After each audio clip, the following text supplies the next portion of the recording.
咳嗽止不住，教你一招辛咳、久咳、寒咳、热咳皆可用。大家好，我是中医朱大夫。一到换季的时候啊，感冒咳嗽就成了家常便饭。一感冒啊，就开始嗓子干痒、打喷嚏、鼻塞、流鼻涕、咳嗽、发烧等等，一整套流程下来的话，把人折腾的不成样子了。就算是吃了各种各样的感冒药，靠熬时间好不容易把感冒熬走了，什么症状都消失了，唯独咳嗽呢，像个赖皮狗，怎么都赶不走。常常呢是感冒都已经好了，他还要在逗留上10来天。你也有这样的情况吗？那该如何调理呢？那中医上常说啊，见咳休止咳，什么意思呢？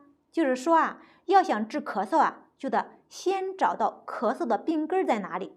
只要我们拔除了病根啊，咳嗽自然就好了。所以呢，我们就先来说说感冒后咳嗽一直好不了，那其实呢还是肺脏出了问题。肺呢，它的功能我们都知道，调畅一身的气机，像我们呼吸啊，就全靠肺。那我们都知道，呼吸这个动作呢，分2步，呼出和吸入。所以呢，肺啊还有2个功能，就是宣发和肃降。呼出呢就是宣发，吸入呢就是肃降。这2个功能呢，不管是哪一个出现了问题啊，都会出现咳嗽不停的情况。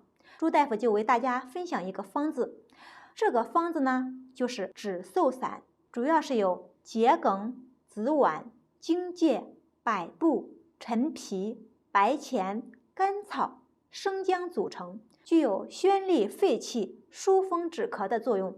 像有的人呢，一咳嗽就会感到有股气要冲上来了，那这个时候呢，我们的嗓子就会特别的痒，就开始干咳个不停，上气不接下气的，咳得胸口都发闷。